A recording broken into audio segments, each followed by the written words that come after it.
Bienvenue sur cette chaîne YouTube. Je partage ici avec joie des textes différents, d'auteurs différents, qui tous m'ont accompagné dans la compréhension de qui je suis. Ces textes sont extraits de livres d'auteurs qui sont majoritairement dans une voie spirituelle et thérapeutique, au sens large du terme, prendre soin de soi. En espérant que vous y trouverez une source de connaissances enrichissante de vous-même. Bonjour, aujourd'hui un texte audio, extrait du livre « Pratique de la voix intérieure » de Karl Greif Durkheim, paru aux éditions Le Courrier du Livre en 1968. Karl Greif Durkheim est un thérapeute et écrivain allemand, décédé en 1988. Il a concilié la tradition du zen à la psychologie occidentale en fondant les bases d'une thérapie initiatique de psychologie existentielle. J'ai rencontré ces livres il y a plus de 30 ans maintenant. Et j'ai pratiqué un certain temps avec une thérapeute corporelle dans l'état d'esprit de sa démarche. Si l'on considère que la vie spirituelle a pour sens l'éveil de notre nature essentielle, il a été l'un de ceux à l'origine de tout mon chemin personnel. Ce que j'apprécie beaucoup chez lui, c'est comment il nous invite à incarner cette spiritualité dans des exercices quotidiens, dont la méditation.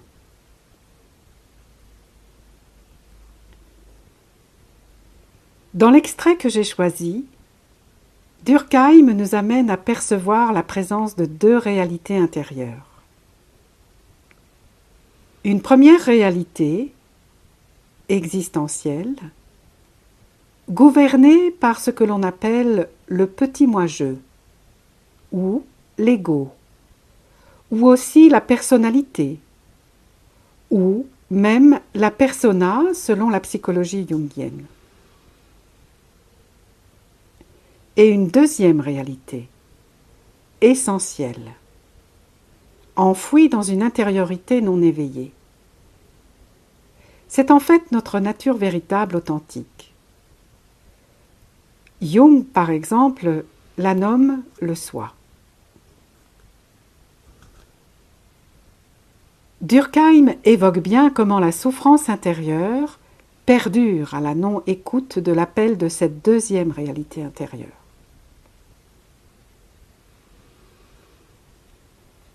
J'ai titré l'extrait « Éveil à notre être essentiel et fin de la souffrance ».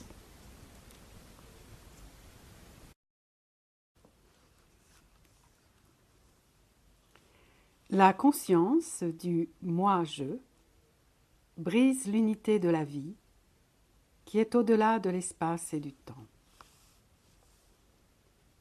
Il en résulte une dualité intérieure. D'une part, un monde historique, nos événements de vie, spatio-temporels, accessibles à l'exploration et à la maîtrise. D'autre part, un monde intérieur, l'être essentiel, qui, lui, se dérobe à toute compréhension rationnelle. L'homme vit ainsi tendu entre deux réalités.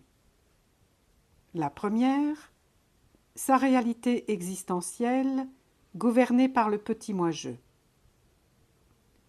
Cette réalité le limite, le menace, le tente, l'appelle à servir dans des cadres bien organisés. La seconde, sa réalité essentielle authentique, le soi. Cette réalité se cache dans le secret de son être individuel authentique et lui fait parfois ressentir comme une nostalgie profonde. Cette réalité le presse. C'est elle qui cherche à le rendre conscient. C'est elle aussi qui, à travers tous les obstacles de l'existence, l'appelle pour l'amener au service du divin. Pour affronter le monde, pour maîtriser son existence, l'homme doit acquérir un premier savoir, celui concernant les conditions de son état existentiel. Pour devenir un homme complet, il doit aussi acquérir un autre savoir, celui concernant son être authentique. Car ce n'est qu'alors qu'il répondra, conscient et libre, à ses appels. Pourtant, en vertu de la loi de son développement, l'homme favorise d'abord les forces utiles à son pouvoir dans l'existence. C'est une prise de conscience rétrécie du monde. Il reste centré sur une seule volonté, subsister de façon raisonnable et heureuse dans cette vision du monde. Son être essentiel, lui, reste voilé. L'homme est ignorant. Il ignore l'aspiration de son être authentique et le sens profond de sa vie, qui est de manifester l'être divin dans l'existence. De l'accomplissement de cette mission dépendra son salut et son véritable bonheur. L'oubli de cette mission, son remplacement par le souci du bien-être existentiel, par la préoccupation de son activité dans le monde et de comment il va répondre aux valeurs du monde, plonge l'homme dans une souffrance.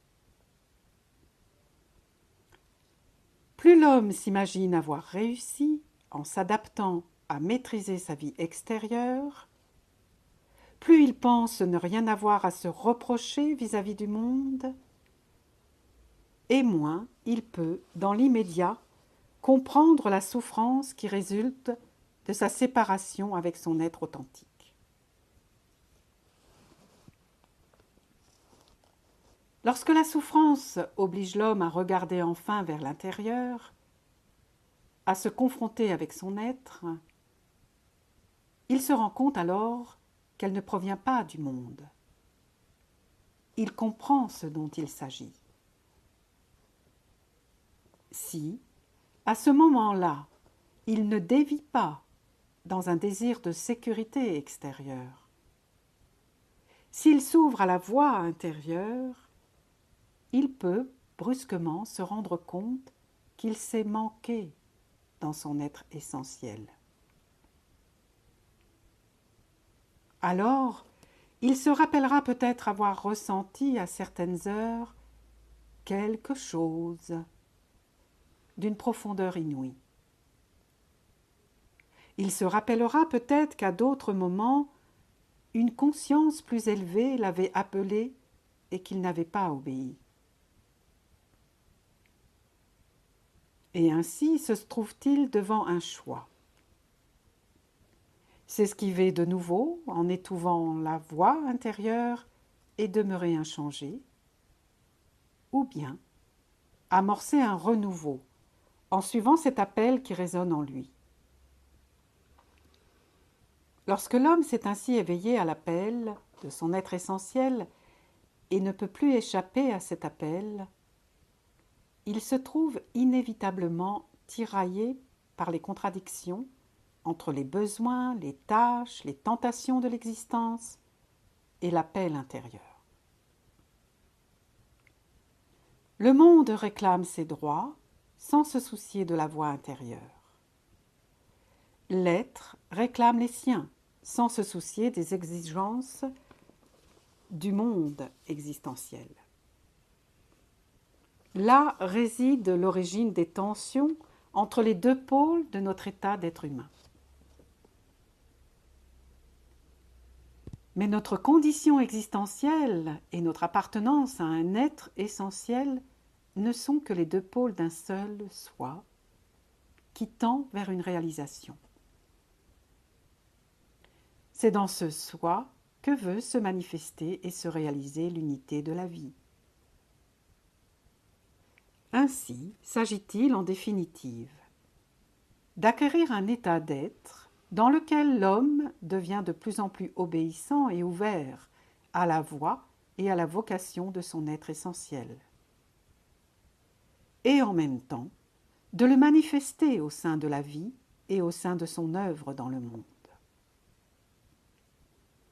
Cela signifie vivre le quotidien comme exercice, c'est-à-dire non pas comme un entraînement à l'efficacité existentielle, mais comme exercice intérieur. Autrement dit, vivre le quotidien comme pratique de la voie intérieure.